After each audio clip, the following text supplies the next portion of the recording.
What I want to do today is continue a little bit from where we left off from the astrology, now that we have a better understanding of the various elements, the various signs, and we realize how each one is special in his or her way.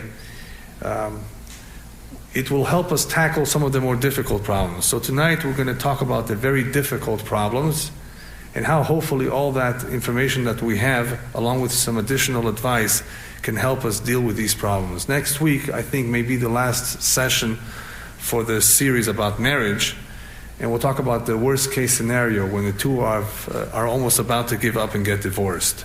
What then do you do? But tonight is very important because there's a lot of bits of information that we need to cover, some very good advice, some suggestions to help us deal with some difficult problems. There are sometimes difficult problems. The very first step in dealing with a problem is trying to identify it.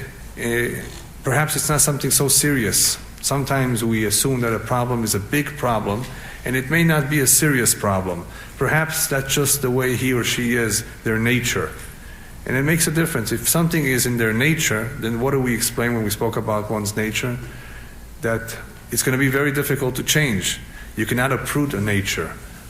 If one is in a particular way, if he has a certain characteristics, the most he can do about that characteristic is control it perhaps, subdue it, but not uproot it.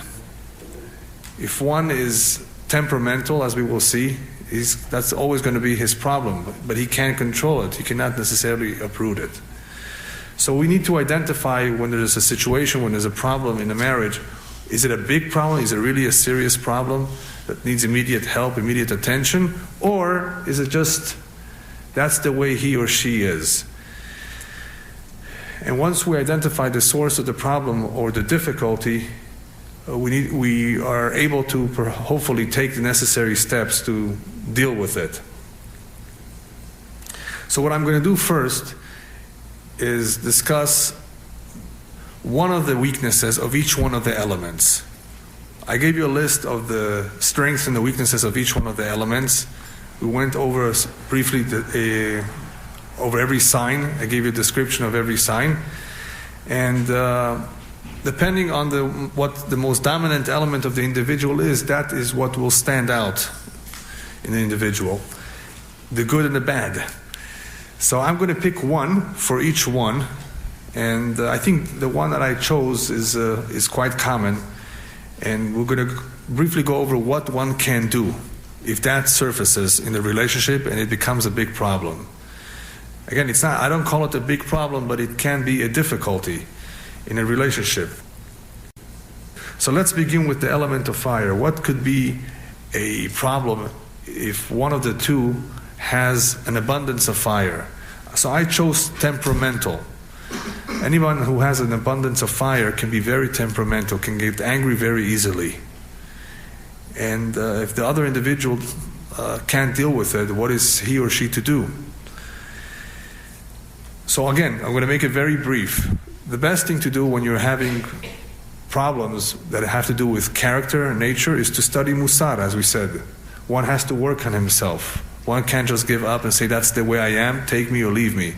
No, one has to grow, one has to work on himself to perfect the relationship, to do whatever he or she can to make sure that it does not fall apart. And studying Musar, or ethics, is very helpful. When a man studies Torah, it helps him control his instincts, his Yetzarim. That is his only venue. So what do we do with somebody who's temperamental? What's a quick fix?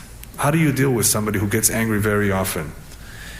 So let me remind you that there's no quick fix, and the best thing to do is just leave him alone, because anybody who gets angry very often calms down very quickly. So he may be very upset right now, just wait 5 minutes. I remember when I was in Denver, they used to tell me, you don't like the weather? Just wait 5 minutes and it's going to change. Some cities, the weather changes very often. The same thing with somebody who's very temperamental. You don't like it? Just wait 5 minutes. Just give him a few minutes and it's going to pass.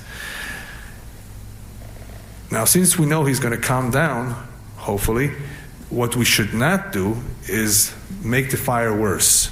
Argue, yell back, That was not going to help. He or she's going to calm down anyway in 5 minutes. So that anybody that has a problem with being very temperamental, I think that's the best advice. There are other ways to deal with it, but we don't have the time to go through each one. What I plan to do eventually is do a series on all the midot. I have compiled about 100 midot, or characteristics, and it will take us a little while to go through each one, how to not change the midot, but how to deal with them, and how to control them, how to perfect them. But in the meantime, someone who's temperamental, who has a temper, the best thing to do is just let him calm down.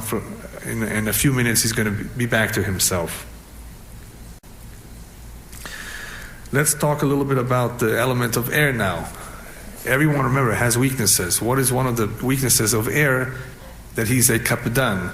The best word for kapdan is not necessarily strict, because strict might be misleading. I like the English word fussy. Anyone who has a lot of air element in him can be very fussy about anything. Certain things disturb him or her, and they can make an issue of everything. And not everybody likes that. So how do you deal with somebody who's fussy? Just don't argue with him and say, you're right. There was once a rabbi two individuals came to speak to him about an argument, a disagreement that they had, and they wanted the rabbi to arbitrate. So the rabbi heard one of them, and he says, you know what, you're right. And then he heard the other side, and he says, you know what, you're also right. Then his wife stepped in and says, my dear husband, how could they both be right? You're also right. That's the easiest way to deal with somebody who's fussy, is not to argue with them. And yes, you're right, honey. You're right. We'll try to deal with it next time. Hopefully this won't happen, and we'll take care of it. There's no need to argue with somebody who's fussy and who's a kapdan and medakadek too much. You're right. We'll deal with it. That's the only way you can deal with somebody who's very fussy. Instead of arguing, you'll never get anywhere. Somebody who has an abundance of earth. So let's choose one of his weaknesses. An abundance of earth, people have the weakness of being stubborn, extremely stubborn. So how do you deal with someone who's stubborn? Anybody know? I want you to guess this one. This one is a tricky one. It's a hard one too. He's stubborn. Anybody want to suggest anything? How do you deal with someone who's stubborn? What? No. You can't tell him he's right, because sometimes you're trying to get something out of him. So it's not enough to say you are right. Because if you want something from him or her, and he or she is stubborn, how are you going to get it from him? They're stubborn. So here you can't just say you're right. Offer them something. Offer them something? Well, that may or may not work. You can't bribe anyone. A Capricorn, you cannot bribe. He's set in his ways, and he won't move. He won't change his mind. The best thing to do with someone who's stubborn, remember, we're dealing with the earthy elements here. An earth element has feelings. He's sentimental to an extent. He's very devoted. He's serious, right? And he's truthful to an extent. He's obstinate, stubborn, unyielding. Right? These are the characteristics of the earthy elements. So how do you get through to him if you want something from him? One of the best ways to deal with it, again, with an earthy element, it says, do you really love me? Then do it for me. If you really care, if you really respect my feelings, then you would do this favor to me. You're touching him in a very sensitive spot when you're saying that. The moment you mention love, respect, and do you truly love me, these are key words. When anybody who has a lot of earth in them, when they hear that, they have to be honest. If they do love, they do respect, then they're going to have to do it. As long as it's not too difficult, if you're not asking the world from them, obviously. You have to be reasonable. Something that you don't like doing, it's against your nature, it's difficult, you have something else to do, but here he or she is asking you to do something, and they're putting you on the spot. Do you really love them? That can work, believe it or not. The element of water, the element of water is very sensitive. So if you have somebody who's extremely sensitive, and what happens with somebody who's sensitive? They're crying, they're complaining. How do you deal with somebody who's complaining and crying and just feels offended? Very sensitive. The best thing to do with that situation is to calm them down, give them a big hug, and give them 10 kisses. Not one.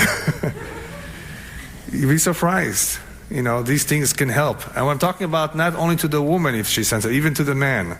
Men cry too. Men are sensitive too. Men need warmth and affection too.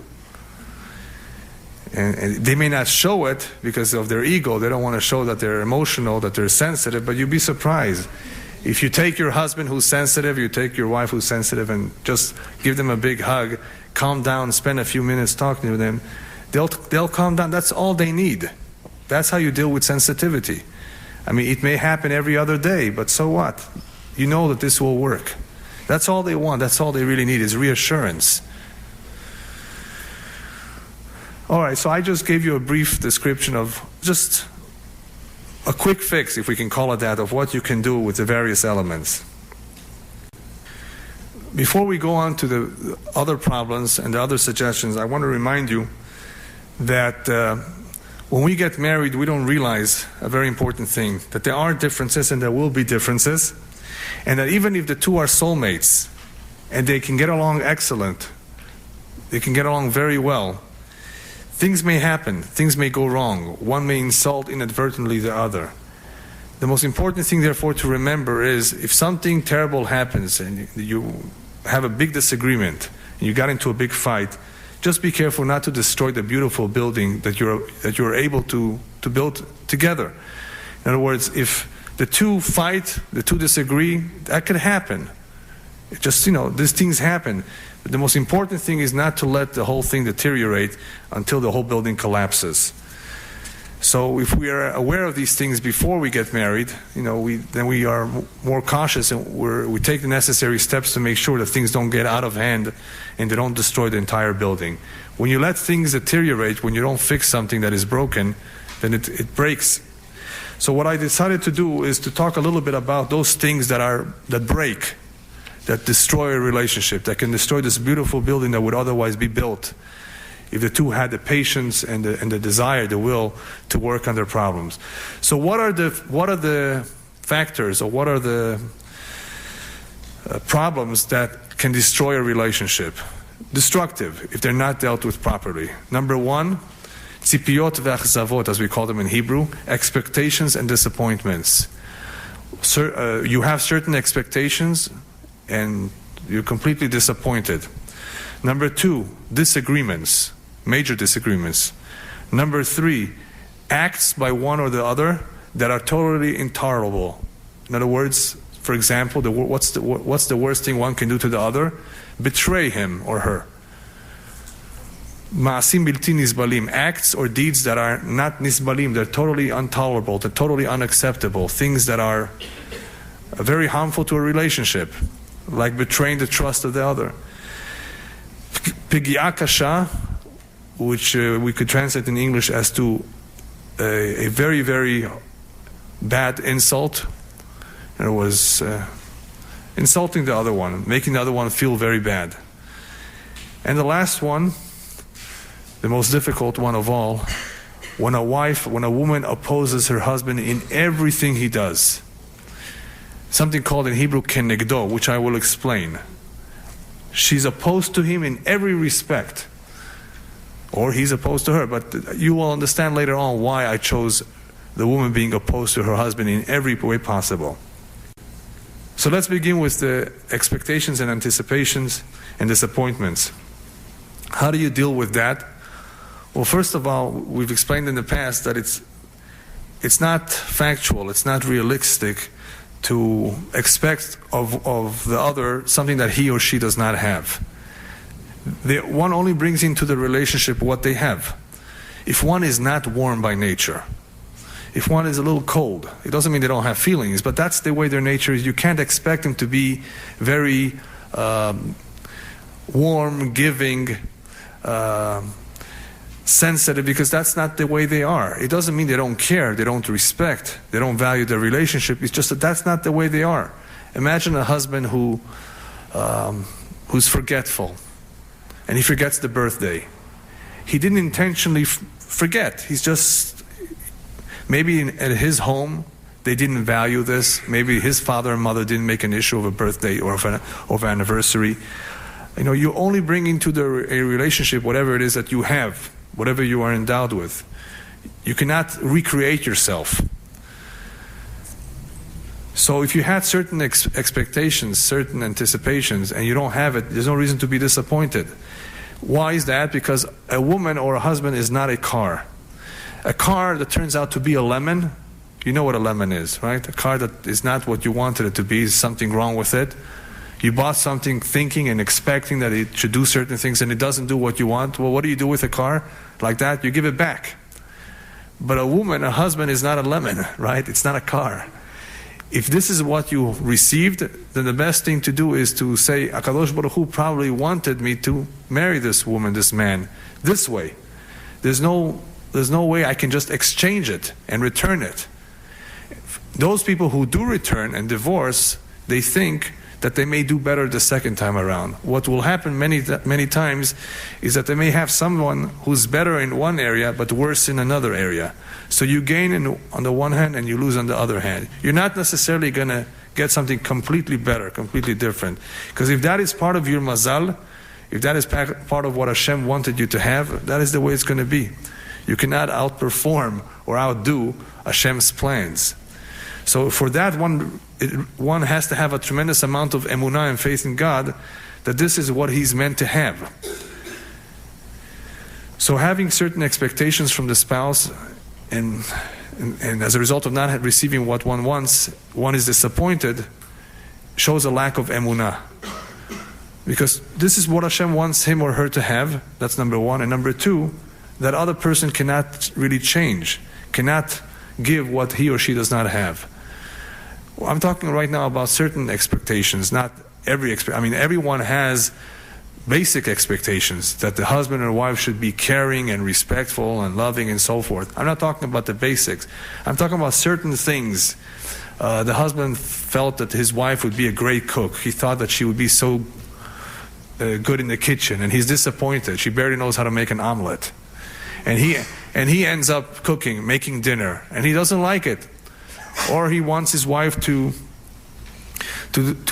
work, and she says that she doesn't want to work. She wants to take care of the kids.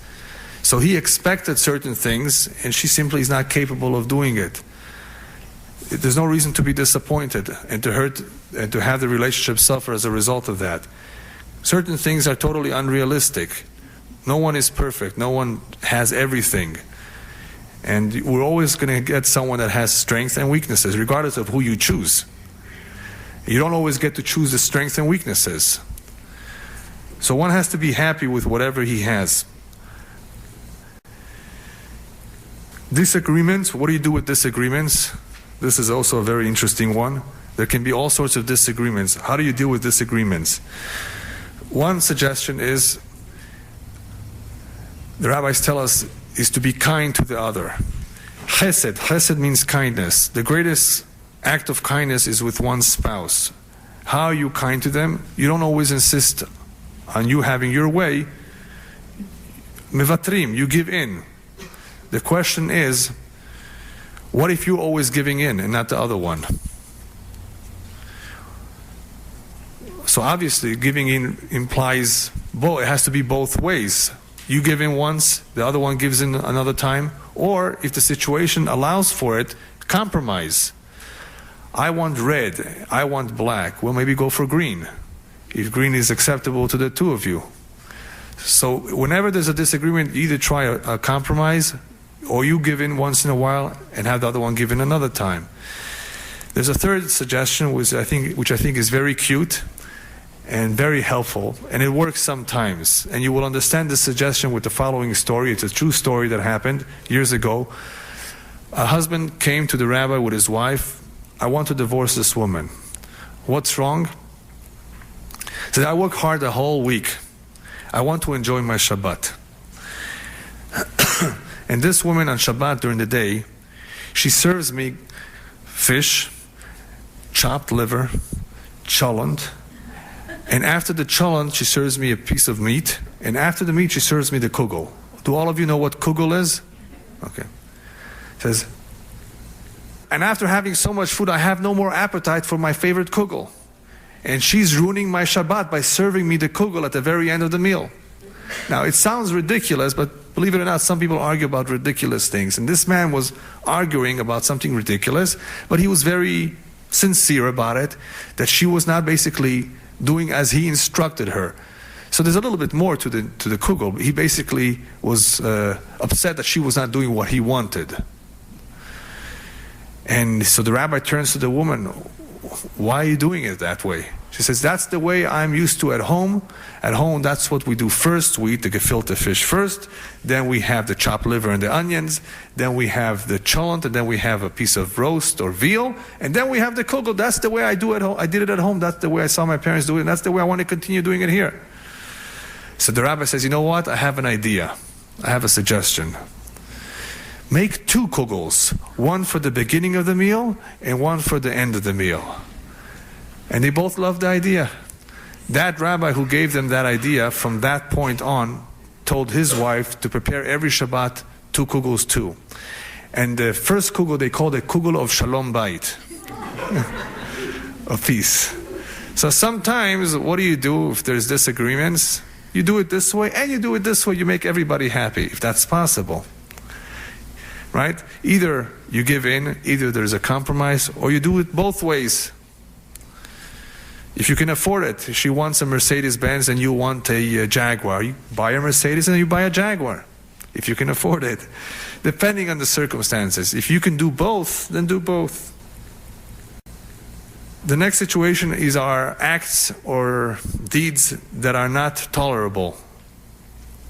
What do you do when someone acts in a certain way or does something which is totally not tolerable? You can't live with it. It's something very hurtful, something very difficult. So we talked a little bit about this in the past, that the trick here is to focus on the good. I have all the time situations where a husband or a wife come to me and say, he or she is like that, like this, like that. Is she a good mother? Is she a good cook? Is she a nice person? Does she have friends? Yes, she's the greatest mother. She's the best cook. Why are you so unhappy? You have so much going for you. Why are you concentrating on the bad, on the negative? We all have weaknesses, and so does she, and so do you. So focus on the good. Focus on the positive, and you will be able to ignore that which is negative. So when there's something very difficult to tolerate, look at the rest of the picture. Is everything else okay? Then perhaps you can forgive the little bit that is difficult to deal with. Obviously, this all depends what that negative is. There are situations which are totally unacceptable.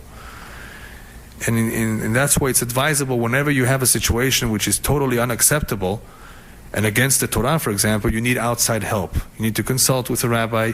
You may have to go to a marriage counselor who's religious, by the way, not just to any marriage counselor. And it requires also a lot of communication. A situation which is unbearable, which is difficult to deal with, which is not acceptable, it may need outside help, and at the very least, a lot of communication. Because what communication does, it softens the two of them. They're talking. At least they're talking. And that helps. That can help any situation. What do you deal with the next problem? If one has been insulted or is insulted repeatedly, every other day he or she insults the other. The best way to deal with these insults is to make up immediately. Never allow an insult to accumulate. Never go to sleep that night if you haven't made up. If there was an insult, if there was an offense, get it out of your heart. Don't let it bother you. Get it over with. Because if one allows these insults to accumulate, it becomes much more difficult 5-10 years down the road, after so many scars, so many insults, and so much injury has been done. It's very difficult to repair the love that was lost. So if there is any insult, take care of it immediately. Another idea to remember when one is being insulted is that just like a Kadosh Baruch Hu accepts teshuvah, If we repent, then one should be forgiving as well. If HaKadosh Baruch Hu is forgiving, then why should I keep a grudge, bear a grudge, and not forgive? But at the very least, what's the minimum that one can do when one is insulted? Is at least demand of the other to say, I'm sorry. If the other one is unwilling to say, I'm sorry, then we're in trouble. And we'll talk about that next week. But sometimes we haven't reached that point. It's a little difficult to say, I'm sorry, but that's the very least that one can demand of the other is that one should say, I'm sorry. Because at least, even though he hurt your feelings, if he's sorry, that means he recognized that he did something wrong, and that has the effect of calming things down. The last area is the most difficult area of all, but it's the easiest one to repair, and that's when the wife is opposed entirely to her husband. Everything he does, she challenges him. She gives him a hard time. How do you deal with such a woman? The Torah says, when God created the woman, when he created man and then he created the woman, he says this woman will be a helper. So the Torah uses the word ezer kenegdo. She will be a help opposed to him or opposite to him. The word kenegdo means opposite or opposed. So the rabbis say, which one is it? So they say it all depends. Zacha, if he deserves it, if he's a good man, then he gets a woman who helps him. If he's not zoche, if he's a bad man, he will get a woman who's a witch. Kenegdo, she will oppose him. She will give him a difficult time. And the Midrash says that as soon as the woman was created, the Satan was created with her. What does that mean? It doesn't mean that women are bad, chas v'shalom. It means that the woman can be used as a Satan against her husband. Hashem uses the woman as a whip against the husband. Do you know that in Israel, there is a certain percentage of husbands that are abused by the woman, that are hit? They actually have to run underneath the bed to hide? Yes. It's not always that the woman is running and hiding from the husband. There are some men, it could only be in Israel. I know the Israelis are tough. So the Israeli women are, not easy. So some of them really, they must be Moroccans too, because, they go. So the men have a hard time with these women, but they must remember, why is this happening to them? The woman is supposed to be an ezer. Why are they opposing them? Why is this woman giving them such a hard time? So the rabbis tell us in the Midrash, because the Satan was created with them, and Hashem uses them as a whip to remind the husband that there's something that he's doing that is not right. So when a man does not behave himself, Hashem sometimes uses the woman as a whip. What happens when he behaves himself? On that the pasuk says, "Birsot Hashem darchei ish gam oivav yashlim ito." When Hashem approves of a man's deeds, then even his enemies make peace with him. In other words, if the Jewish nation would behave themselves, then all the enemies would make peace with us. And the rabbis tell us, who else is included among the enemies? One's wife. In other words, if she was your enemy before, if she was giving you a hard time, if you examine your deeds, all you have to do is examine your deeds. Is there something that I'm doing wrong that she's coming out against me? Why is she giving me such a hard time? It could be because the man did something wrong. There was once an individual who wanted to get married or remarried, and he was told that there is a woman who's a widow who's available, but she's a very difficult woman. She's so difficult that her first husband probably died because of that. He died young. But he says he doesn't mind. He says, why don't you mind marrying such a woman? Because I'm told that whoever marries a bad woman, whoever marries a wicked woman goes straight to Gan Eden. Why? Because he already has Gehenom. He already had hell in this world. So I'd rather have it here than up there. So I don't mind marrying this woman. So he marries her. After their first day married, he sees that she's a great woman. She brings him coffee to bed. She puts his slippers next to his feet, and she just treats him so gently. And he sees this happening day 1, day 2, day 3. Either they told me the wrong information or he married a different woman. He's not sure what's going on over here. So he goes over to her and has a talk with her. Tell me the truth. There were some rumors about you. That you're a very difficult woman and that you're difficult to get along with. And here I see that you're so nice to me. You're so gentle. So she says, yes, what do you think? I want you to go to Gan Eden? I want you to go to Gehenna when you get up there. So I'm giving you Gan Eden down here. Yeah. Anyway, a woman is supposed to help her husband, the husband is supposed to help his wife, but the rabbis tell us that if one sees that everything he does is just not right, everything is going wrong, his wife opposes him, then it could be that something that he did wrong. She could have been okay all these years, and all of a sudden she turned against him. What happened? Examine your deeds, and you will see that perhaps it's something that you did wrong, and that is why she's opposing you. In the days of the Gemara, when one used to get married, they used to ask him, matzah or motzeh? After his honeymoon. What is the difference? Because there's a pasuk that says, matzah isha, matzah tov. Whoever has found a woman has found a lot of good, a lot of goodness, because a woman can give him a lot of happiness, can make his life very happy. So matzah isha, matzah tov, it's a blessing to get married with a good, nice woman. Or the other way around, motzeh nimar me'mavet et ha'isha. I found that the woman is more bitter than death. It's a very difficult situation if one is stuck with a bad woman. So they used to ask a recently married young man, matzah or motzeh, which one did you get? That was his way of describing his relationship.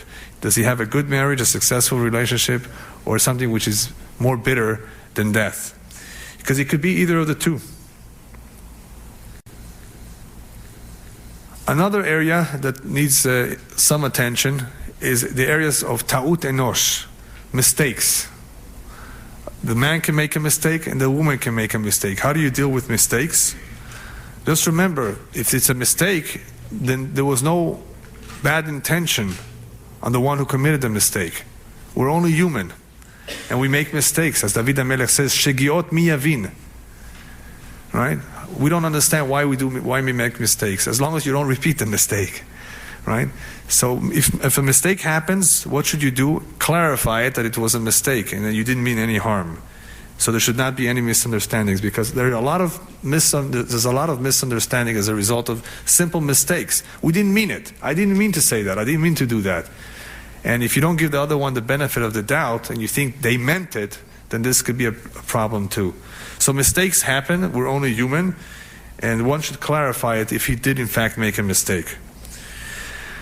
The problem is that men have a problem in this area of making mistakes. They don't like to admit that they made a mistake. That's a big problem, especially in the area of teshuvah. One does not easily do teshuvah if one is not willing to admit his faults.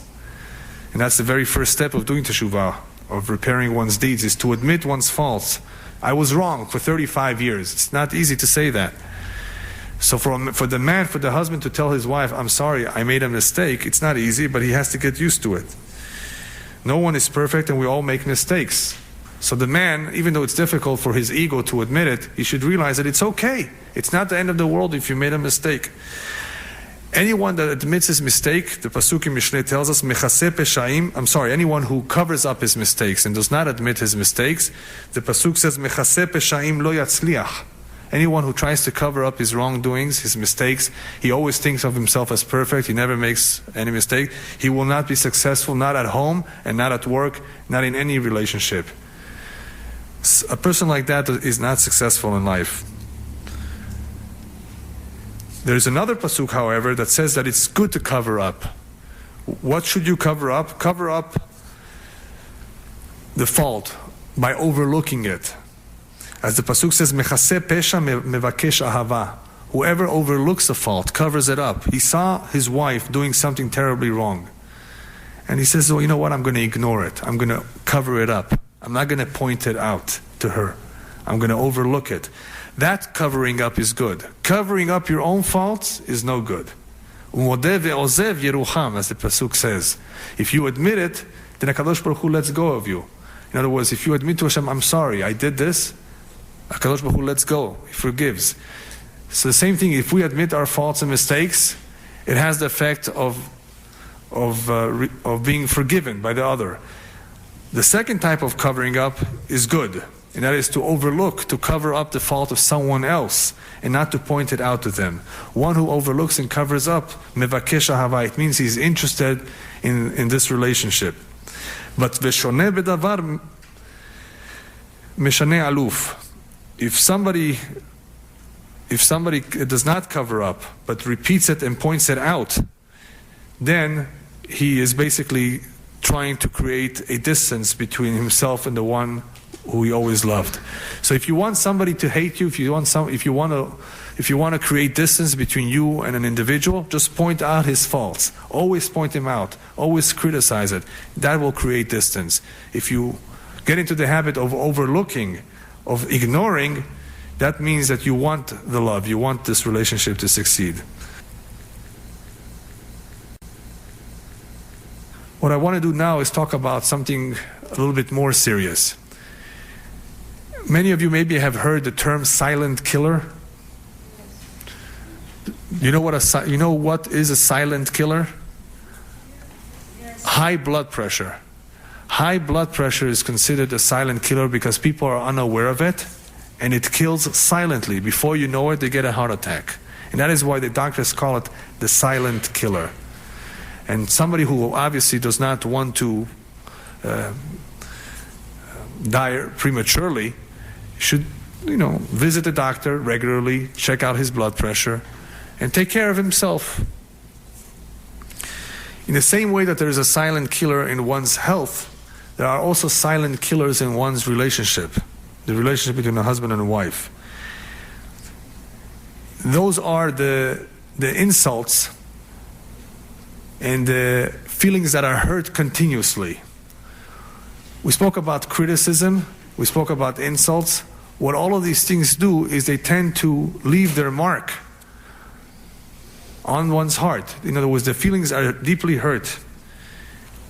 And if they're not resolved, if they're not taken care of, they silently kill. They kill the relationship. They diminish the love between the two of them. And as I said earlier, after a while, there's no love left between them. There's nothing to save. Many of them keep the marriage intact until the kids grow old enough. And after that, I'm sure you've seen some couples just split. Why were they all of a sudden, why did they all of a sudden decide to split? Only it could be because of the children. But already many, many years, they would have already parted and gone, each one would have gone his way. Silently and quietly, there's been a lot of ill feelings developing towards the other, and they've kept quiet about it, not said anything, not communicated to the other, not gone to seek help. And so silently, it's been eating away at the relationship. One has to be careful, therefore, with feelings that are hurt, is to make up immediately, to communicate, and to control the situation before it gets out of hand. What do you do with a home where there's a lot of tension?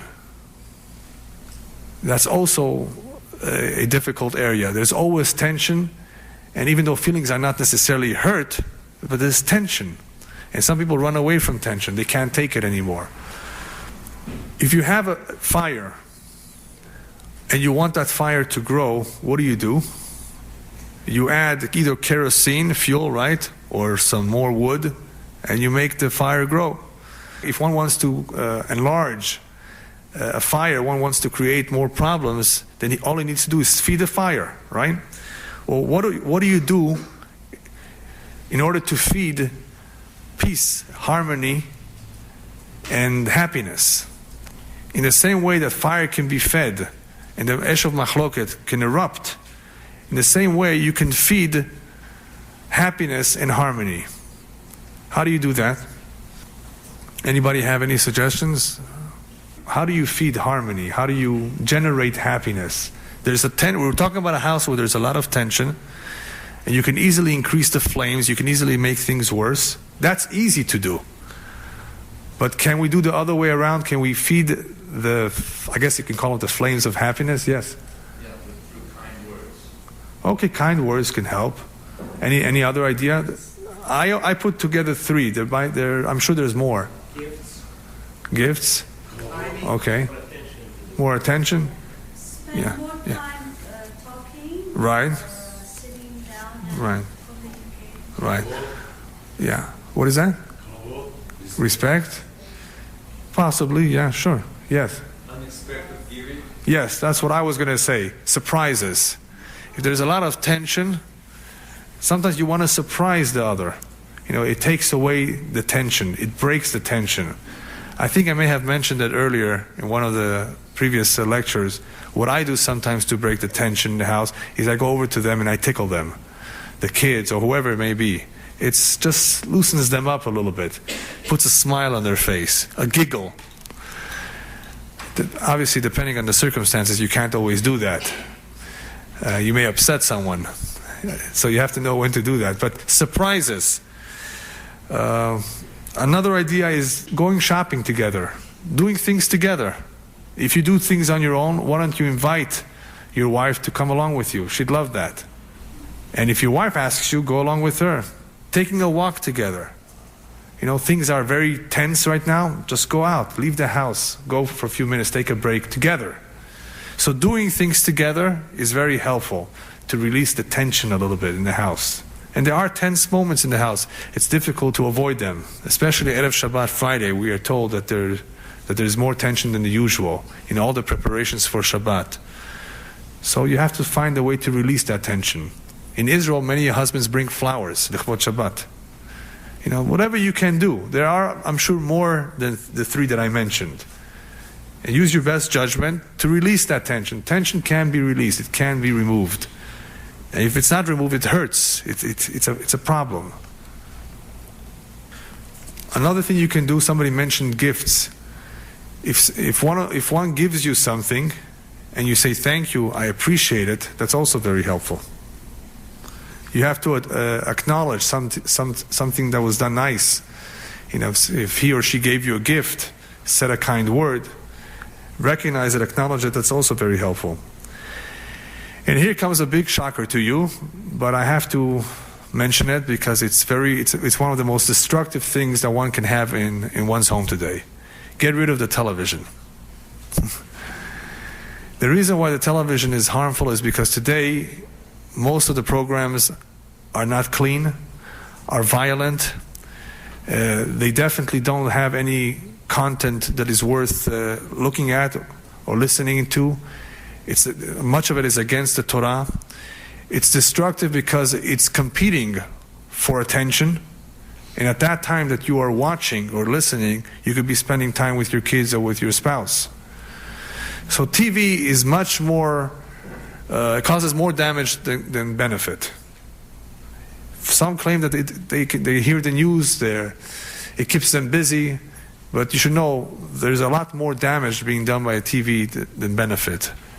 And that is why in our circles there's a big emphasis to remove it. It's not like in the 60s or early 70s when there was some interesting programs perhaps. It's not a good idea to have it at home. Not even if you take it out once a week. Eliminate it. A lot of people have told me that they stopped listening to radio for a week and they felt already better. Especially in Israel when there's so much tension in the radio. Every 5 minutes there's bad news. What do you want to hear the radio for? There's never good news in the radio. You open up the newspaper, it's full of gossip, full of crime, pornography. What for? Unless you want to pull out the page of coupons, perhaps. Other than the coupons and the sales, there's no benefit in the newspapers either. Same thing with the internet. These are very dangerous kelim, vessels. They compete for attention, and they're very destructive. I'd like to end with one of the biggest and most serious mistakes people make when they get married. They forget that marriage is fragile. Before they got married, they thought it would be a bliss. It would be an eternal honeymoon. Everything would be naturally good. Why not? You fell in love, supposedly. You liked each other. There was good chemistry. But we forget that marriage, even though it's beautiful and it can be a bliss, it's nevertheless fragile. It can break. It could easily break. And if we know that in advance, then we would be careful with this fragile vessel called marriage. Not to break it. And if it does break, to take the necessary steps to repair it. Because if marriage breaks, it can be repaired. It's not beyond repair. Next week, however, we'll talk about the situations which are almost beyond repair. But otherwise, most situations are repairable, they're salvageable, but we need to remember they're fragile. And we have to take care not to do the things that break the marriage. As a result of the fragility, I guess we can call it, of marriage, the rabbis recommend as follows. Yetzer tinok v'isha tehe smol docha v'yimin mekarevet. These three, the yetzer, the evil instinct, the evil inclination, a child and a woman, one should use his left hand to push, but his right hand to bring near. What that means is two things. If you have to push, which means to refuse, to say no, then do it with your left hand. And there are times you have to say no. If the demand of the woman or of the man is unreasonable, or it's not possible, and he or she is unaware of the finances, for example. Why can't we move into a bigger home? Not everyone is aware of the finances of the home. In other words, the husband, if he's aware, he knows what he can afford, and the woman may be demanding of him something not realistic. So that there are times where you need to refuse, there are times you need to say no. But the rabbis tell us if you do so, do it with your left hand. And what that means is do it gently. Be very careful how to say no, how to refuse.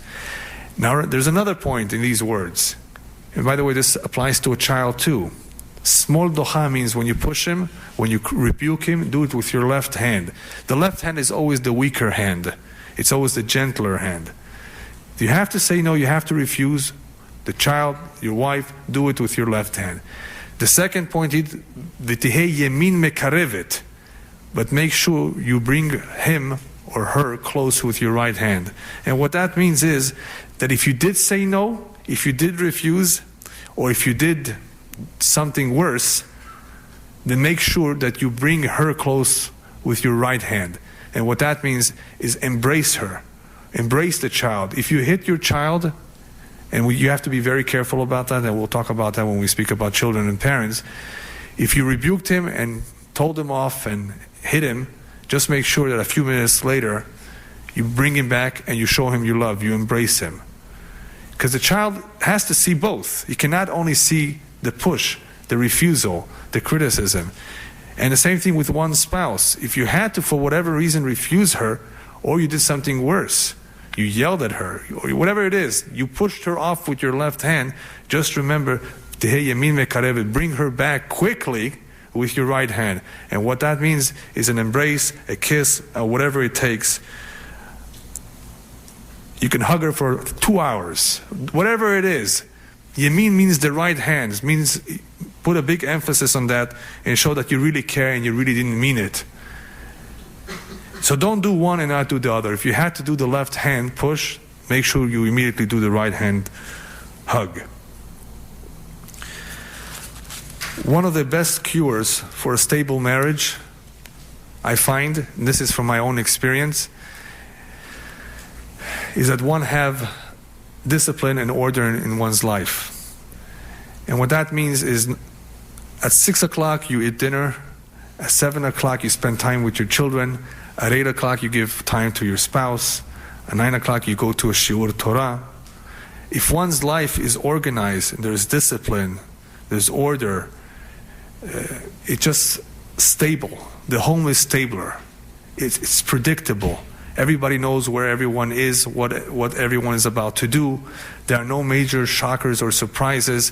As a result of that, there's less tension because things are more predictable. So if one is able to divide himself properly and fairly between his children and his wife and his other matters, then hopefully that will contribute to the stability of the relationship. B'ezrat Hashem, next week we'll talk a little bit more about the more difficult situation if things have reached the point of no return, as they say, and the two are about to get divorced. The other point that I want to add is that it happens sometimes that a father or a husband forgets to show that he cares. And sometimes the children or the spouse misunderstand that as being cold and uncaring. Father went away on vacation, or business overseas, came back and didn't buy anything, didn't bring anything to the kids. It may appear that the father is uncaring, and as a result of that, we don't want to give anybody the wrong impression.